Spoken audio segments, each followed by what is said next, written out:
What is going on, guys? It is your boy Bio2K, and today, man, I'm going to be bringing you guys a video on how to break a 2-3 zone. This is where I'm going to start making videos, kind of counteracting the things I've been showing you lately, just to kind of even everything out. I know a lot of you guys have been asking for, how to break zones, how to stop people from off-balling, all sorts of stuff like that. So, or not off-balling, 5-outing, well, and off-balling too, really, but, yeah, so if you guys do enjoy this video, do me a favor, leave a like on it, would be greatly appreciated. I'm not going to be setting any like goals or anything like that.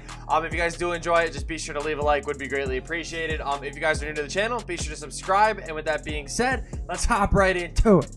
You guys know that thing? It's called like VC. Yeah, don't buy that anymore. What you really want to do is use code Bio2K at NBA2King.com and get 5% off your final order for cheap and reliable MT. Going up against somebody in a 2-3 zone is actually like not as bad as it may seem. Now, obviously, like one of the main problems is it does cause zone delay, and that's like the annoying part about going up against zones. Like sometimes you'll have a wide open shot, it won't let you take it just because like it just it doesn't let you, just because like there's like that zone delay. So the best way to honestly break a zone is having players that have this badge called range extender. Now, a lot of people think that you need everybody to have it. Don't get me wrong, it does help. If you can run a lineup of like Dwayne Wade, T-Mac, KD, like AK, and Bam Adebayo, obviously it would be, very easy to break, and I'm not denying that at all. You guys can see I don't have that good of a team anymore. My team is pretty much outdated. I am back on my account for this video.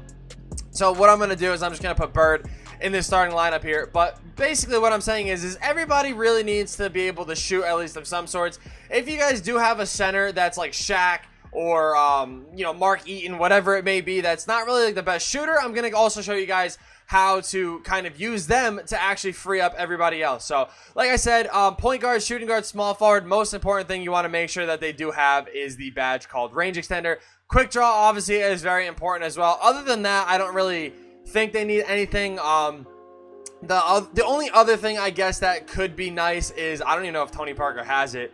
I don't even know if, okay, he does, is the badge called Deadeye. It just makes you hit contested shots a little bit more, especially like late contests and stuff like that. So yeah, definitely, it's just like a helpful badge. But like I said, something pretty cool here, that I'm going to be showing you guys. It's very easy. The only other thing that I do, like, people are going to probably ask is if you need a specific playbook or not.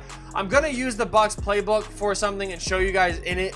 But you guys know I don't ever use this. I mainly use the 2013 Miami Heat playbook, so don't really worry about that. So when you start out the game here, obviously, on defense, I always just do the same thing, tight and tight. But offensively, this is where it's going to really help you guys out, kind of show you guys how to break it a little bit. So number one thing, like I always say, is when you are running the Bucks playbook, the Fist 64 5-out down play gives you a guaranteed 5-out spacing, so that's what you really want to make sure. But if you guys don't have the Bucks playbook like I've talked about in the other day's video with the 5-out thing, passive screen away is really good with the Hawks 2018 freelance. If you call those both, it's like a free 5-out. Only other thing I recommend is turning off adaptive coaching engine. Obviously, like I said, I've talked about that a lot. All it does is it just makes it so the coach changes everything else for you, and it's really annoying. Alright, so I'm actually going to be in a play with friends game against my boy Yaji, just so I can go through and talk this out a little bit more for you guys. Hawks 2018 freelance, and then again, pass and screen away. It causes a 5-out, and you guys will see right here. Mainly what you guys want to do, or one thing that you guys can do, is when you take your center, this is what I was talking about, you post up one of these sides, and when you drop step, you guys will see the zone will entirely collapse. And it's something that it doesn't matter whether you're amazing at running zones or if you're just, still kind of new to it. It doesn't matter. When you do that, the whole entire zone will break down and collapse. Now, that's obviously one of the easiest ways to break a zone, and that's going to be like the number one tip for you guys that I can give you, because if you guys are still new a little bit and you guys don't know how to time shots very well and whatnot, breaking a zone can be very frustrating.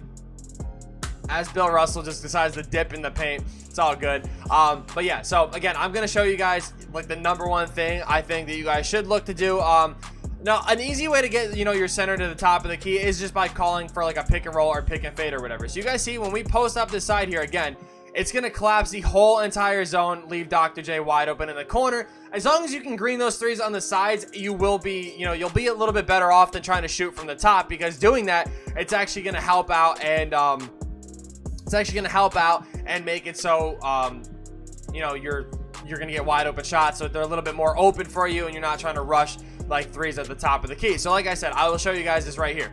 you call this positional play calling, you call for your center, give it up to him, he's here, and again, you're gonna post up. Now, most of the time, people will get out of the way like this. All you gotta do is just wait, pick your moment, get them wide open. You see right there, you get some zone delay. It is what it is. Sometimes your guys will slide and stuff like that. That's just 2K. Obviously, I'm not gonna go full-blown sweat mode in a play with friends game and try to, be like, oh, sweat, 5 out. I'm not gonna do that. I'm here to, show y'all what to do. So again, we're gonna call for this. We're gonna wait for the screen to get there. We're gonna post up, and again, we're just gonna go right down the middle of the floor here, and you guys can see it entirely collapses. Now again, the zone does break down itself. We could skip past that. Probably should have in that case.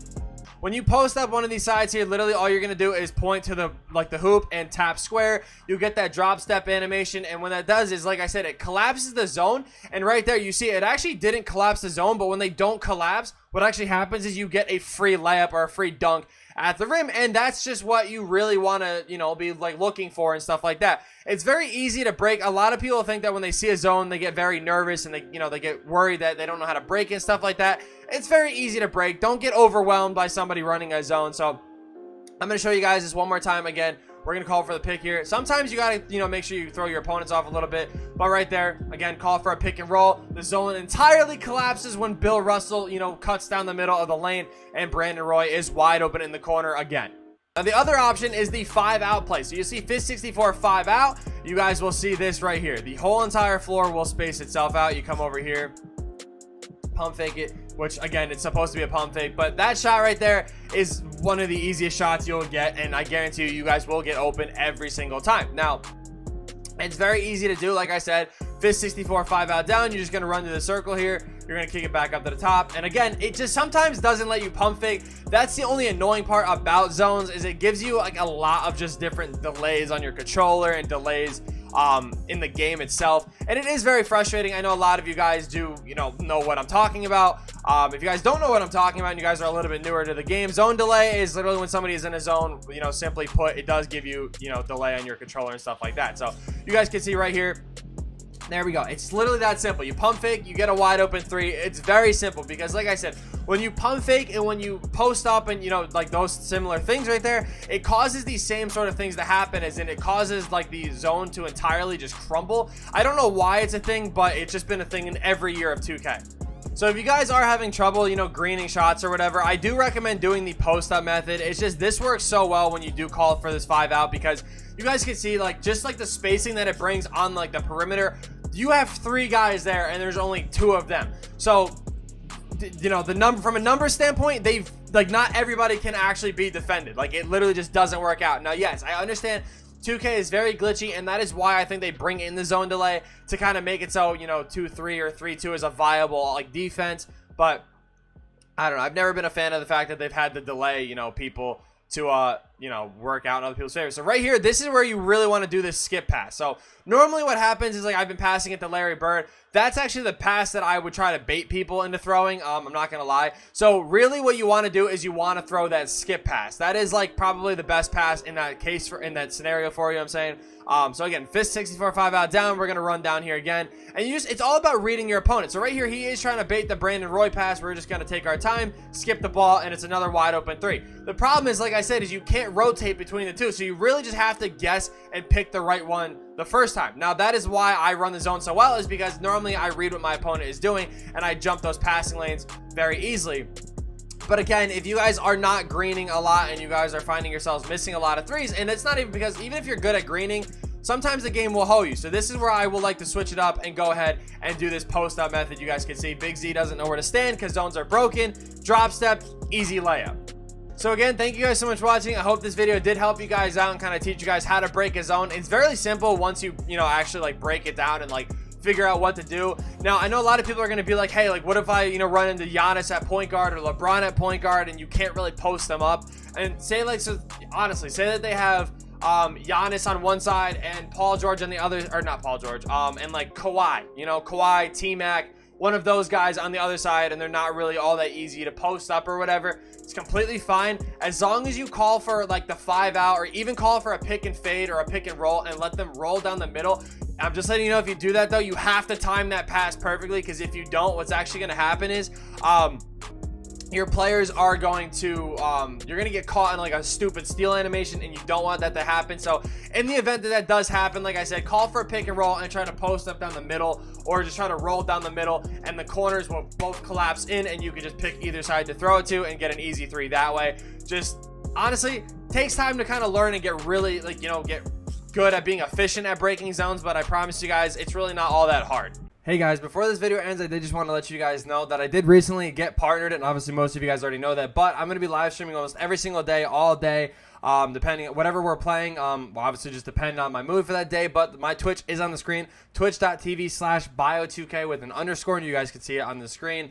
And then also, obviously, I do have a Twitter. If you guys want to drop a follow over here as well, the links to both of those are going to be in the description down below. I hope you guys enjoyed the video, and yeah, peace.